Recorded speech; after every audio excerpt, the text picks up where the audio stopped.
Welcome back. आवाज समाचार का स्पेशल एडिशन। आईओसी का महासम्मेलन भारत में इंटरनेशनल ओलंपिक कमेटी का ये 141वां सेशन जो कि भारत में हो रहा है। भारत को ये 40 साल बाद ये गौरव प्राप्त हुआ है कि सेशन हिंदुस्तान में कराया जाए। बहुत महत्वपूर्ण होता है ये, जहां पर बहुत बड़े ऐतिहासिक फैसले लिए जाते हैं। ओलंपिक्स कहाँ होंगे, क्या क्या आयोजनों में परिवर्तन होगा, कौन सा नया खेल जुड़ेगा, किस तरीके से बदलाव लाए जाएंगे। तो जो इंटरनेशनल ओलंपिक कमेटी है और उसके जो सदस्य देश हैं वो वोटिंग करते हैं। 40 के आसपास मानद देश हैं जो इसमें शामिल हैं और ये मौका भारत को मिला है।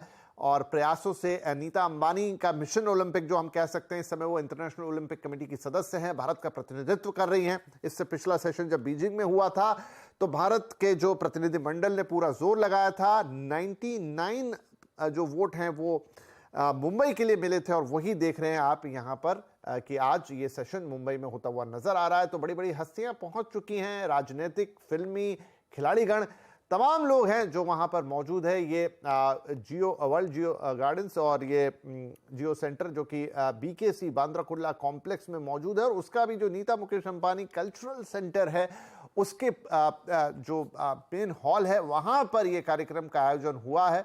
तमाम सदस्यगण आपको लगातार दिखाई दे रहे हैं। प्रधानमंत्री की तस्वीरें आपने देखी अभी कुछ देर पहले, वो पहुंच चुके हैं और उन्हें इस कार्यक्रम का, इस सत्र का उद्घाटन करना है। उनका संबोधन भाषण होगा और तमाम अतिथिगण जो यहाँ पर हैं उनमें से वो भी संबोधित करेंगे।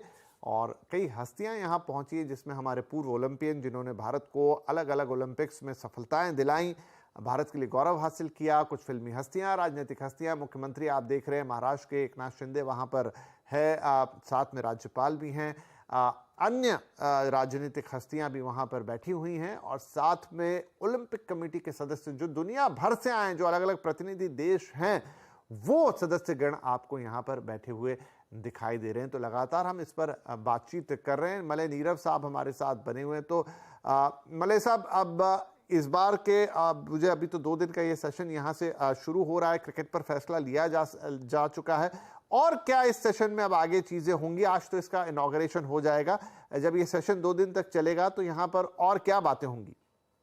देखिए, जिन खेलों को शामिल करने की बात हुई है उन खेलों को शामिल करने की बात पर मुहर लगेगी ये कन्वेंशन में, और आगे का रास्ता तय होगा। और जो भी बाकी इंडियन इंटरनेशनल ओलंपिक कमेटी का जो कैलेंडर होता है, उस कैलेंडर में जो जो इम्पोर्टेंट इवेंट्स होते हैं उनके बारे में, उनके संचालन को लेकर कौन कराएगा, कहाँ होगा, उसके लिए क्या क्या करना होगा, प्लस कुछ ऐसी बातें भी, विवादास्पद इश्यूज भी होते हैं जिनमें कि आपको कहना पड़ता है कि नहीं, हम ऐसा नहीं होने देंगे। आपको पता है, जब किसी भी संघ को या महासंघ को डी रिकॉग्नाइज फॉर एग्जाम्पल कर दिया जाता है, हम उसको मान्यता उसकी समाप्त हो जाती है, और तो वो खिलाड़ी उसमें हिस्सा तो लेता और खिलाड़ियों को हिस्सा लेने से वंचित नहीं रखा जाता।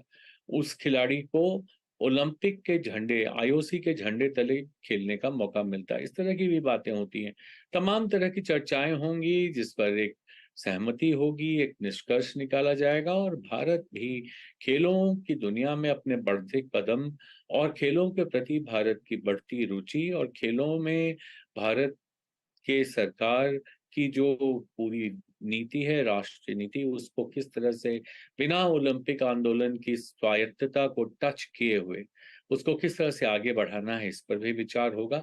तो महत्वपूर्ण बैठक है ये, कन्वेंशन बहुत इंपॉर्टेंट होता है ये।